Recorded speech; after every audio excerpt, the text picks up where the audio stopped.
제19장.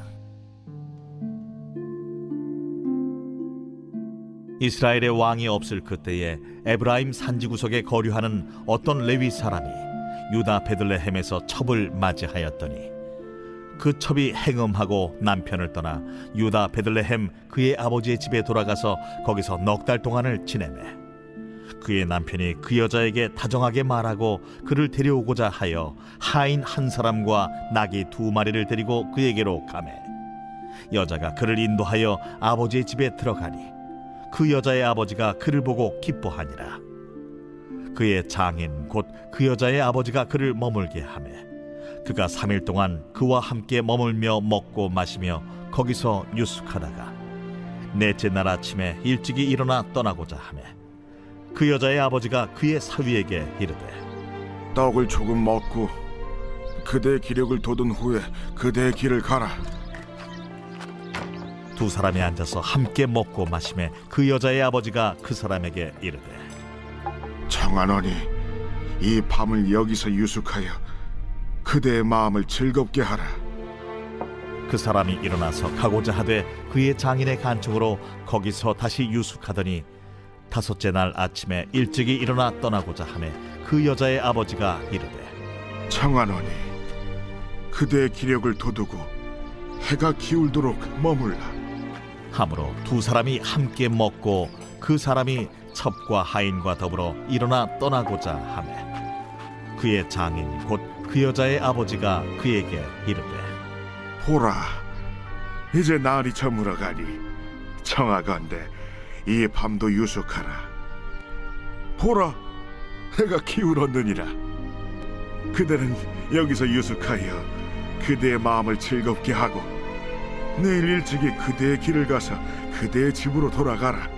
그 사람이 다시 밤을 지내고자 하지 아니하여 일어나서 떠나 여부스 맞은편에 이르렀으니 여부스는 곧 예루살렘이라. 안장지운 나귀 2마리와 첩이 그와 함께 하였더라. 할렐루야. 사랑하는 열린문교회 성도 여러분, 지난밤도 주님 주신 은혜와 평강 가운데 단잠 주무셨습니까?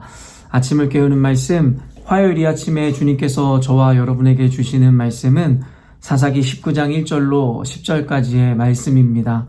오늘도 주시는 말씀을 통하여 저와 여러분이 이 성경에서 이야기하고자 하는, 또 하나님께서 우리에게 들려주시고자 하는 바를 바로 깨달아 아는 시간이 되기를 원하고, 또한 말씀을 통해 깨닫고 알게 된 그 사실로 여러분의 삶 가운데 기준을 삼아 하나님의 말씀대로 여러분 지켜 행하는 삶을 살아내시는 오늘이었으면 좋겠습니다. 오늘 본문의 제목을 매일 성경의 해설자는 레위인과 첩이라는 제목을 지었는데요. 말 그대로 오늘 본문에는 레위인과 그 첩을 이 중심에 두고 이루어지는 이야기들을 전개하고 있는 모습이 바로 오늘 본문에 담겨져 있습니다. 사사기는 여러분과 계속 나누었지만 이스라엘이 가장 악하고 음란하며 특별히 왕이 없었다라는 이 말씀이 계속되어 반복되어지는 것으로 보아 이 왕으로 표현될 수 있는, 또한 비유될 수 있는, 일단 하나님께서 부재하셨던 시대 가운데 그들이 처해 있었으며, 또한 그들에겐 특별하게 그들을 영적으로 인도할 지도자가 없었음에 대해서 이야기하고 있다라고 우리가 함께 나누어 왔습니다. 그러다 보니 계속해서 이스라엘 백성들이 더욱더 악해져만 가고 타락해가며, 그리고 분별력과 기준을 잃어버려 자신들이 하나님을 믿노라 이야기하면서도 하나님 앞에서 성경에서 이야기하는, 또 하나님께서 말씀을 통해 우리에게 가르치셨던 그 거룩이란 모습이 완전히 부재되어 버리는 그 상황들과 모습들을 우리들에게 계속 보여주고 있습니다. 특별히 요 며칠의 말씀에는 계속해서 레위인이 등장하는데요. 여러분도 아시겠지만 레위인이라 하면 제사장 지파라 이야기하여 스스로가 어떤 생계에 대해서도 일단은 이 우선순위로 두지 말고 하나님과 이 백성들의 관계를 화목해 하며 그들에게 때로는 하나님 앞에 온전한 것을 가르쳐 지켜 행할 수 있도록 그들을 훈계하며, 또한 하나님의 뜻을 그들에게 전달해주는 바로 하나님의 거룩한 사명을 맡은 영적 지도자의 역할을 감당해야 하는 이들이 바로 레위 지파였습니다. 그런데 요 며칠 레위인들에 대해서 이야기함을 통해서 우리들에게 깨닫게 하는 것은 당시의 영적인 지도자 혹은 하나님의 뜻을 그들에게 가르쳐 지키게 하며 또한 하나님과 이 백성들과의 관계를 화목해 하는 중재자가 되어야 하는 레위인조차도 이 그들이 타락해 가는 모습들을 통하여 결국엔 당시에는 이 하나님의 부재뿐만 아니라 결국에는 하나님 앞에 인도해야 되는 영적 지도자들도 그 기능을 완전히 상실해 버렸음에 대해서 우리들에게 보여주더라는 것이죠. 여기에 저는 이와 같은 레위인들의 어떠한 부패와 그리고 하나님 앞에서의 어떤 영적 무지를 보며 오늘날에 이 사명을 감당해야 하는 목회자인 저 스스로에 대한 반성과 함께 또 다른 의미에서는 이 오늘날의 영적인 지도자로 이 세상을 선도해야 되는 그 교회, 즉 모든 그리스도인들에 대해서 말씀하시는 하나님의 음성을 듣는 시간을 갖게 되었습니다. 저 개인적으로 묵상한 내용이야 제 스스로가 하나님 앞에 고백하고 스스로 적용하면 될 것인데요. 오늘은 여러분과 이 영상을 통해서 함께 나누고자 하는 것은 바로 오늘날의 교회 그리고 그리스도인들이 영적인 지도자로서 악하고 음란하며 하나님을 떠난 세상을 주님께 인도해야 하는 사명이 있음에도 불구하고 그 기능을 상실해버렸으며 특별히 분별력과 기준까지도 상실해버렸음에 대하여 오늘 말씀을 비추어 깨닫고 회개하며 또한 하나님의 말씀 앞에 결단하는 시간을 가졌으면 좋겠습니다. 지난 며칠간은 그 미가의 집에 개인 제사장이 되어버린 결국엔 자신의 욕망과 욕심을 통하여 하나님을 섬기는 것이 아니라 한 가정과 개인을 섬겼던 레위인의 타락한 모습과 함께 그로 말미암아 그 재앙이 계속해서 번져가는 것을 보았습니다. 그리고 오늘에 등장하는 이 레위인은 이 베들레헴에서 첩을 맞이하였다라는 이 이야기의 시작과 함께 그의 연약함들을 계속해서 보여주고 있는데요. 1절에서 2절 읽어드리면 이스라엘의 왕이 없을 그때에 에브라임 산지 구석에 거류하는 어떤 레위 사람이 유다 베들레헴에서 첩을 맞이하였더니 그 첩이 행음하고 남편을 떠나 유다 베들레헴 그의 아버지의 집에 돌아가서 거기서 넉 달 동안을 지내매 3절이요 그의 남편이 그 여자에게 다정하게 말하고 그를 데려오고자 하여 하인 한 사람과 나귀 2마리를 데리고 그에게로 가매 여자가 그를 인도하여 아버지의 집에 들어가니 그 여자의 아버지가 그를 보고 기뻐하니라. 지금 이 짧은 말씀을 보면서 여러분은 어떤 생각을 하셨습니까? 사실 얼핏 보기에는 이 레위인이 행음하여 이 결국에는 음란함으로 이 그 가정을 내팽겨치고 떠나버린 그 첩을 다시 달래어 데리러 가는 그 장면과 함께 다정하게 그에게 말하여 달래어 다시금 자신의 첩으로서의 기능을 회복시켜주는 그런 모습들을 우리가 보면서 결국엔 저 레위인은 용서할 수 있고 죄를 진 자에 대한 긍휼을 갖고 있는 자였구나 라고 혹시 생각하는 분들이 계셨을지도 모르겠습니다. 그러나 이것은 얼마나 우리가 말씀의 본질과 기준이 없이 그저 우리의 감정이나 보여지는 것으로 판단했는지에 대해서 우리의 부족함을 보여주는 어떠한 모습일 것인데요. 오늘날의 교회가 사실 이와 같은 실수를 합니다. 이 하나님께서 말씀하시는 선과 악이라는 것은 말씀의 기준에 의하여 우리의 감정이 전혀 배제된 상태에서 그 기준으로 말미암아 선과 악을 분별하고 구분케 하셨습니다. 단순히 우리가 갖고 있는 감정이라든가 시대적 어떤 도덕성, 윤리성이 결코 옳고 그름을 나누는 것이 아니라 하나님의 변함없는 시대가 바뀌고 문화가 바뀌고 모든 것이 달라질지라도 결국엔 변하지 않는 진리가 기준이 되어 옳고 그름을 나누어야 함을 우리들에게 성경은 분명하게 이야기하고 있습니다. 그러나 오늘날의 분별력과 그 기준을 잃어버린 교회와 그리스도인들은 하나님의 말씀이 기준이 되어 옳고 그름을 볼 수 있는 눈을 상실해버리고 그저 자신의 귀에 듣기에 혹은 자신의 감정적인 어떤 동요를 일으킬 만한 상황 가운데 결국에는 옳고 그름을 그 감정에 치우쳐 판단하는 것을 보게 되더라는 것이죠. 오늘 이 본문에 대해서도 우리가 바르게 해석하기 위해서는 하나님의 말씀과 그 기준을 알았다면 이 레위인이 행한 행동이 얼마나 어리석고 잘못된 행동인지에 대해서 우리가 바로 알았을 것인데 그 죄를 진 여인을 다정한 말로 데리러 갔다 하는 그 모습만을 통해서 도리어 그 레위인이 긍휼이 있고 사랑이 있는 자였다라고 잘못된 판단을 해버리게 되더라는 것이죠. 이 레위인이 일단 첩을 맞이하였다라는 것이 단순히 당시 시대 상황을 비추어 볼 때에 첩을 가졌다라는 것 자체가 어떻게 보면 비난을 받을 만한 일이 아닐 수도 있습니다. 왜냐하면 아브라함도 그러하였고 야곱도 그러하였고 첩을 두어 결국에는 이 자녀, 이 생육하고 번성할 수 있는 그 계기를 삼는 것을 우리는 보았습니다. 당시에 결국에는 대를 잇는 것은 굉장히 중요하기에 혹 이 레위인도 결국에는 무자하였기 때문에 첩을 얻어 결국에는 생육하고 번성하려고 하는 그 의도와 의지를 담고 있다면 이 첩을 둔 것 자체가 그렇게 큰 비난을 받을 일이 아닐 수도 있을 것입니다. 그러나 그 다음 장 2절에 보면 그 첩이 행음하고 남편을 떠났다라는 것입니다. 바로 음란함으로 말미암아 부정함으로 말미암아 죄를 짓고 그 남편을 떠났다라는 것에 우리가 주목하여야 한다라는 것입니다. 여러분, 이 레위인들에게는 분명한 법이 있는데 그들은 정결하고 구별되어야 하기에 음란하거나 그리고 정결치 못한 것에 대해서 결국에 그들은 손을 댈 수도 없고 취할 수도 없다라는 것이 레위기에 분명하게 규정하고 있는 바입니다. 그렇기 때문에 행음하고 이런 음란한 죄를 품고 떠나간 그 여인을 다시금 데리러 간다거나 다시 취하려고 하는 것 자체가 레위기서를 근거로 그것은 잘못된 것이라는 것이죠.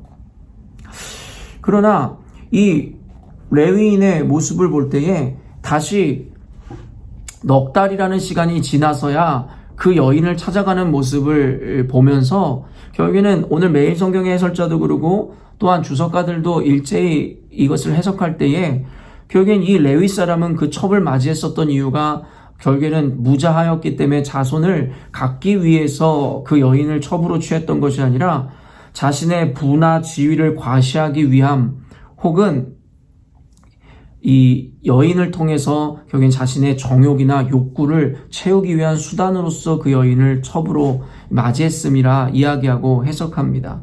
결국엔 넉 달이라는 시간 동안에 자신의 이 정욕을 참지 못하여 그 여인을 다시 데리러 갔다라고 학자들은 해석하게 되는데요.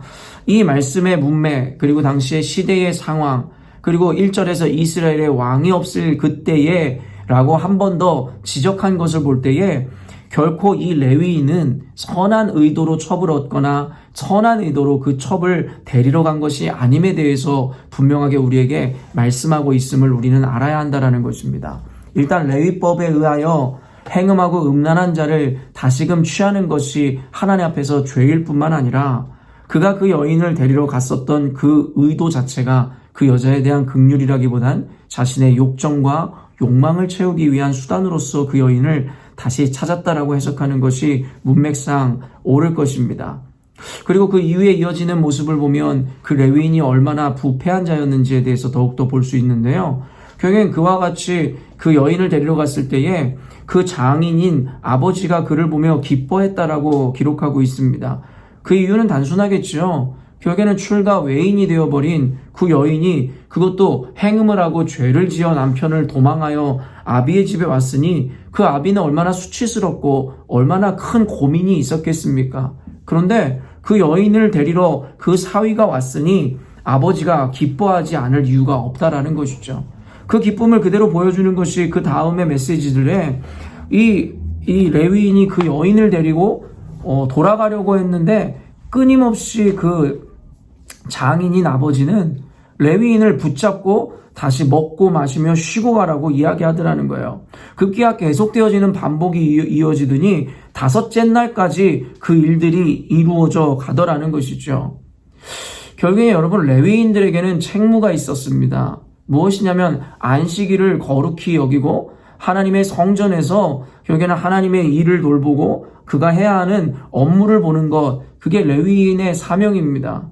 그러나 그는 그의 사명을 앞두고 결국엔 다섯째 날이 되기까지 그의 업무를 향하여 그가 해야 할 일을 향하여 나아가고자 하는 것이 아니라 끊임없이 과한 환대와 그를 맞이하는 그 장인의 유혹 내지는 그의 환대를 이겨내지 못하고 계속해서 하루, 이틀, 사흘, 나흘, 5째 날까지 그곳에서 머물면서 자신의 일을 뒷전으로 미루는 모습을 보여주더라는 것이죠.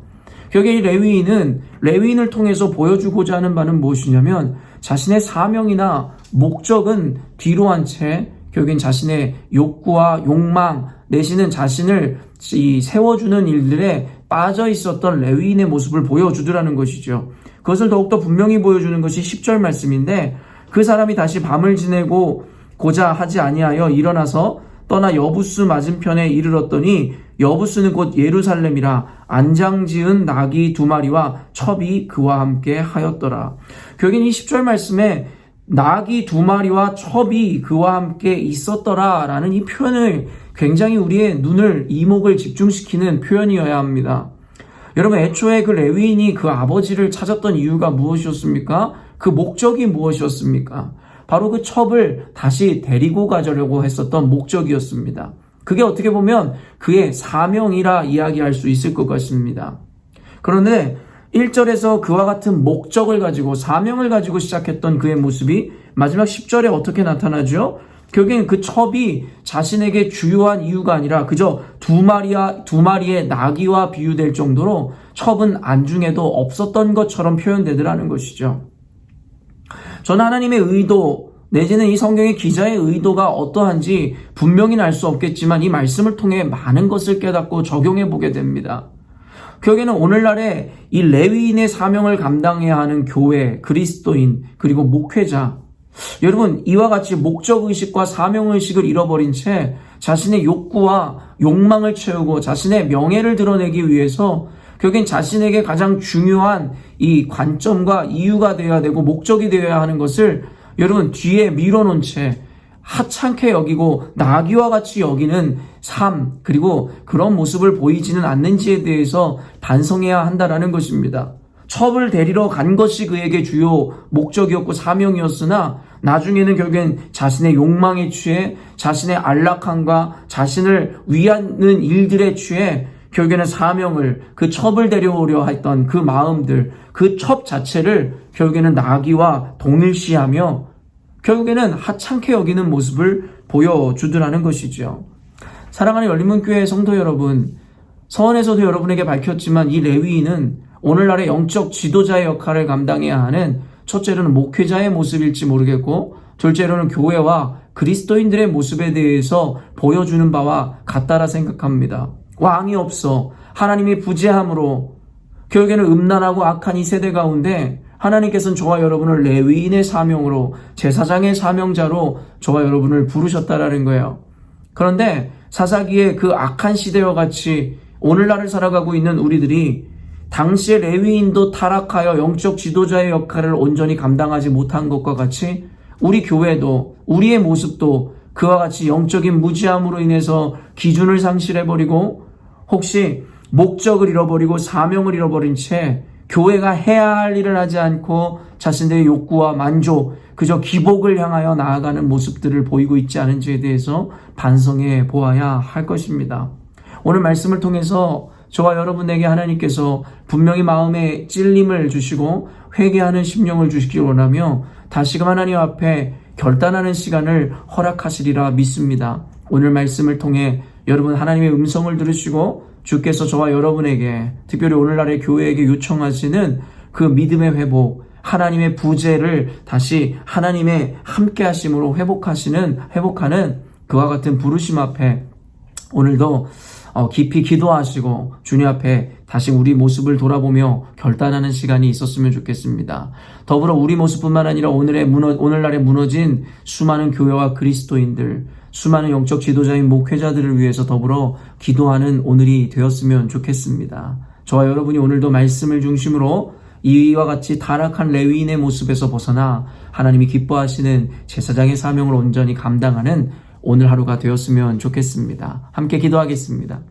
하나님 아버지 감사합니다. 오늘도 말씀을 통하여 우리를 깨닫게 하시고 우리의 무지를 인식시켜 주시니 감사합니다. 우리도 혹시 레위인과 같이 영적인 기준을 상실함으로 말미암아 하나님 자신에게 기준을 두고 자신이 이로운 것을 향하여 그저 목적의식을 잃어버린 채 방황하는 삶을 살고 있지 않은지를 보게 됩니다. 오늘 말씀을 통해 우리 열린문교회 성도들이 하나님 말씀 앞에 바로 깨달음으로 영적인 무지함에서 벗어나 하나님의 말씀의 기준으로 나를 쳐 복종함으로 하나님 맡기신 사명을 온전히 감당하는 우리가 되게 하여 주시옵소서. 주객이 전도돼 버린 신앙생활을 하고 있었다면 이제라도 깨달아 하나님, 이제는 우리의 기복, 그저 나의 욕망을 채우는 것으로 결국 하나님을 이용하는 자들이 아니라 하나님의 목적과 사명을 위하여 나를 태우고 나를 헌신하는 삶을 살 수 있도록 인도하여 주옵소서. 오늘날의 교회와 그리스도인들, 더불어 목회자들을 주님 기억하사 긍휼히 여기시고 그들의 죄에서 돌이켜 오직 주님으로 하나님의 이 제사장 사명을 회복하는 자들 될 수 있도록 주님께서 축복하여 주옵소서. 주님께서 오늘도 이와 같이 말씀 붙잡고 살아가는 모든 그리스도인들에게 하나님의 평강과 하나님의 은혜와 형통함의 축복이 임하게 하여 주옵소서. 감사드리며 예수님의 이름으로 기도합니다. 아멘. 사랑하는 열린문교회 성도 여러분, 오늘도 주님께서 사명을 주시며 오늘 하루를 값지게 보내라 우리에게 허락하셨습니다. 오늘도 주님의 목적과 부르심에 합당한 삶을 살아내시기를 원하고 주님의 명령 앞에, 사명 앞에 부합된 삶을 살아내심으로 하나님께는 영광이요 저와 여러분의 삶 가운데는 하나님의 도우심의 은혜를 경험하는 오늘이 되었으면 좋겠습니다. 아침을 깨우는 말씀은 내일 아침에 또 만나도록 하겠습니다.